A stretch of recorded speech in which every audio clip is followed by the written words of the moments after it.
आज दे व्लॉग मैं ਤੁਹਾਨੂੰ ਦੱਸਾਂਣ ਵਾਲਾ ਕਿ ਮਲਿਕ ਰਿਜ਼ਵਾਨ ਭਾਈ ਨੇ क्या शादी कर दी है या नहीं। आज दे व्लॉग विच असां कॉल कराने वाले हैं मलिक उमैर भाई को, क्योंकि उनका मेरे को नंबर है।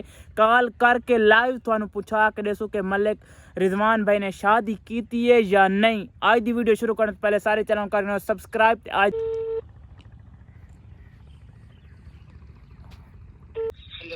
अस्सलाम वालेकुम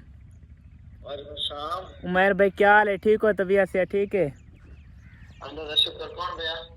भैया बख्त। अस्सलाम वालेकुम दोस्तों, क्या हाल चाल है? ठीक हो? तबीयत से ठीक है? मैं बख्तल ते आज दा नवा ते मजेदार या व्लॉग करने पे शुरू। आज काफ़ी मज़ेदार डी निकला खड़ा सामने दे पे सूरज भी माशाल्लाह काफ़ी तपिश देना पे। ते व्लॉग शुरू करने से पहले सारे चैनल कर सब्सक्राइब। ते आज दा व्लॉग काफ़ी मज़ेदार ते लेवल दा तीवन वाला, क्योंकि आज दी वीडियो दे विच थोड़े नाल मैं बहुत चीज़ां शेयर कराने वाला जेह्ड़ियां तुसां भी चाहंदे वे सारे नाल दादा ते ये जवान साहब होनी कुतरे दे पेन भेड़ कुतरियां दा जिया कुत्तर सारा भेड़ शौक बड़ा सर्दियन भेड़ को पाला लगसी शौक दी रखी हुई है।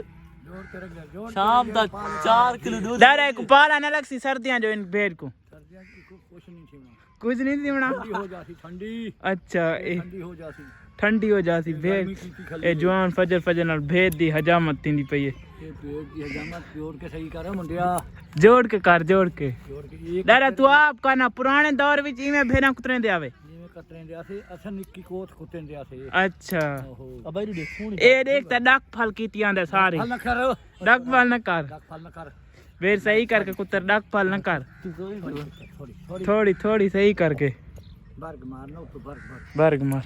सुबह सुबह दादा ते उंदा छोटा बेटा भेड़ दी कुतराई थींदी पई है, क्योंकि हुण गर्मियां आवन वाले ना भेड़ बस सोहनी आय आय आय कि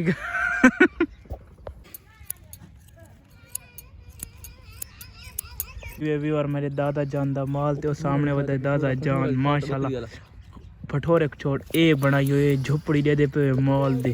आय हाय हाय इंदे भी सारा छोटा माल बनी दा देखा कितनी प्यारी जी है। पुराने जमाने च इहो जन झोपड़ियां हो जानी मैनी वीवर। आज दे व्लॉग मैं तो पता करके दसावण वाला कि जगह जगह ते हुली हुई कि मलिक रिजवान ने दूजी शादी कर दी है। ते असा करेने पे मलिक उमैर नु कॉल, उमैर भाई नु कॉल करके पता करेने कि रिजवान भाई क्या वाकया ही दूजी शादी कर दी है। जल्दी जल्दी सारे चैनल करके सब्सक्राइब। ते असा जल्दी जल्दी करेने पे मलिक रिजवान नु मलिक उमैर नु कॉल। वो तो पूछ दें कि उमैर भाई क्या रिजवान भाई ने हकीकती शादी कर की दी है या वैसे शुगल लाई वे देवे।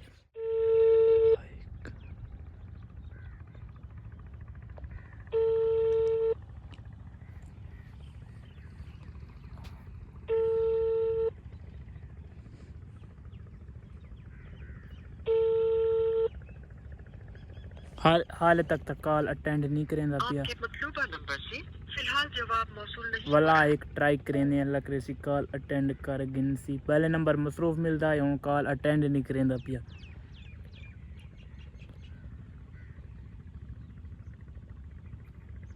ओपन स्किप स्पीकर ते कर लेता कॉल वेंदी पे। अल्लाह करे चाह गिन यार, साडे व्यूअर को इंतजार है।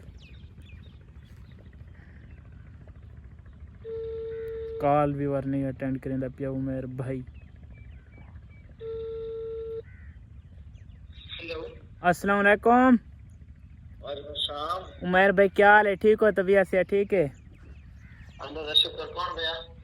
भैया बख्त अली थोड़े को चक्कर ला गया से तकरीबन हफ्ता थे गए। जी भैया ठीक है? वे तबीयत से ठीक है? अल्लाह का शुक्र भैया। असा ए भैया इस गाल कन्फर्म करने वास्ते थोड़ी देर कॉल की थी। क्या मलिक रिजवान भाई वाकई शादी कर दी है या वैसे वीडियो मारे? नहीं भैया व्लॉग चेक करके ठीक।